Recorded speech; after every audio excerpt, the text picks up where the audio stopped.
flashback. In Chapter 13, we visit the Tokyo Skytree, and this is the location where you would have run into Cream anyway without having to deviate from the path the game wants you to follow.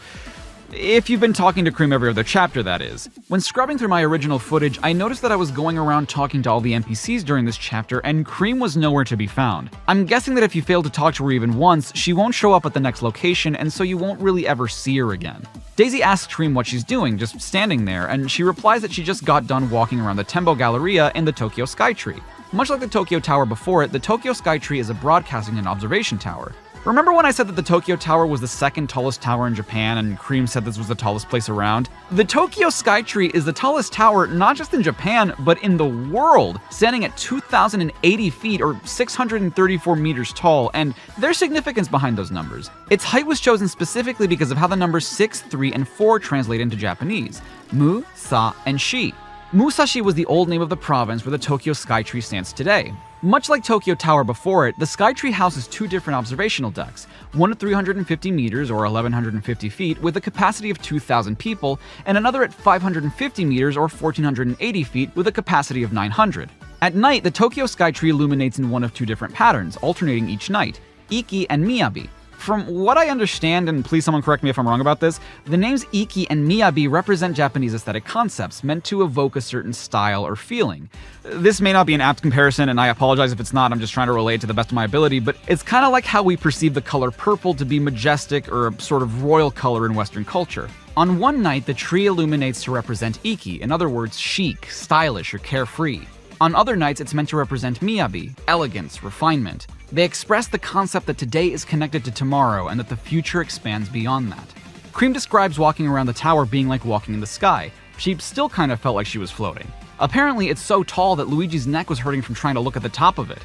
Amy offers a cool bit of information, saying that from the Tembo deck, you can see tall buildings under your feet, like gazing down from the heavens. Cream says that the buildings looked so tiny and that she was able to see the ocean and Mount Fuji in the distance. This was one of the conversations where I most felt like I could imagine what it must be like because they described not only how it felt, but what you'd be able to see. I kind of wish the other locations had been described the way the Skytree was. Yoshi expresses wanting to see it as well, and Espio chimes in saying that what he's interested in is some traditional Japanese architecture. Cream responds by saying that she's planning to go see the Sensoji Temple next, a historic temple she's wanted to see ever since she saw it on a postcard. Silver seems pretty interested at the prospect of learning about a temple with a long history. Before we move on, Cream gives us a little bit of info on our next destination, mentioning Sensoji's adjacent 5-story pagoda. End of flashback.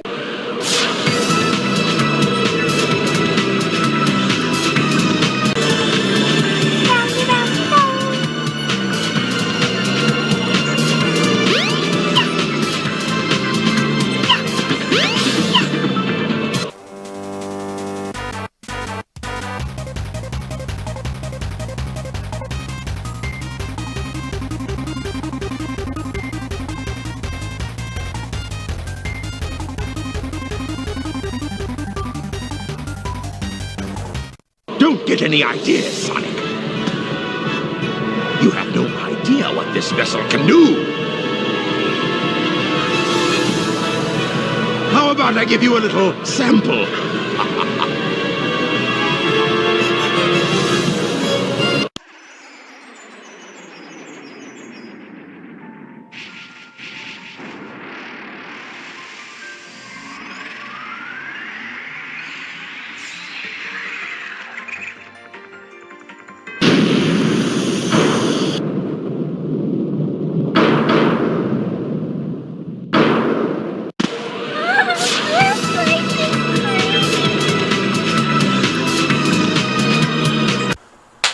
I'm sorry, but I'm gonna have to eat your face. Now how are we gonna get to the bridge? I guess you weren't expecting that, were you? There's only one way to get to me, Sonic, and that's through the sky deck. I doubt if you can make it. Ha ha! I dare you! Just watch me. Bring it on, Eggman. I'm ready! Bruh, look at this dude. Wait till you see the... No, no, no, no. Wait, that hideous thing looks like me! I always knew SpongeBob would be the death of me.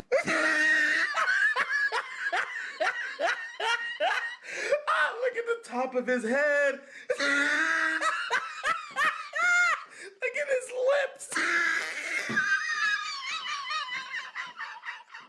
Jumpin' jelly beans? A robot SpongeBob. There's definitely something funny going on here. And I don't mean you. Something else funny. Sky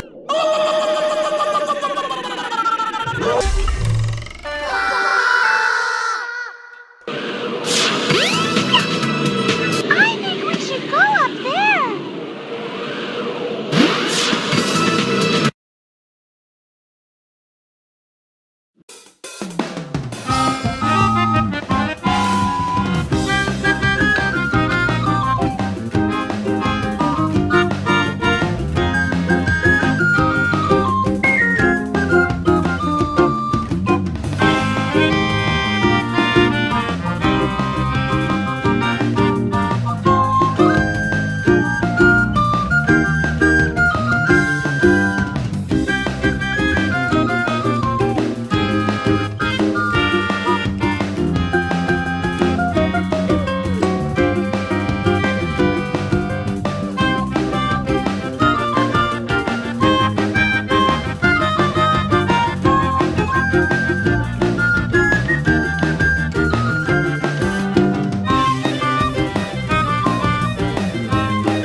Cheese, you did great too. Thank you.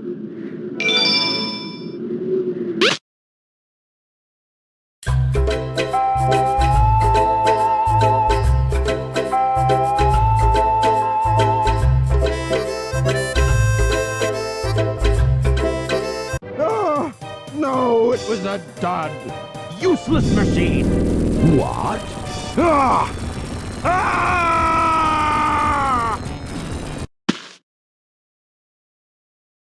Yeah! Is that it? I wonder if Eggman will give Chocola back. Oh, for fuck's sake, what is your obsession with this goddamn Christmas ornament? They're gonna cut off your balls or do God knows what to you! Rat King, destroy the bear cubs. We'll never get our ornament now. You heard that though too, right? That was weird.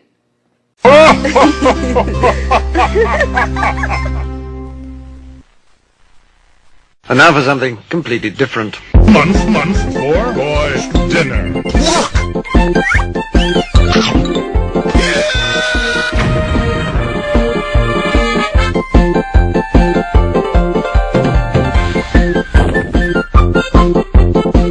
Great stuff!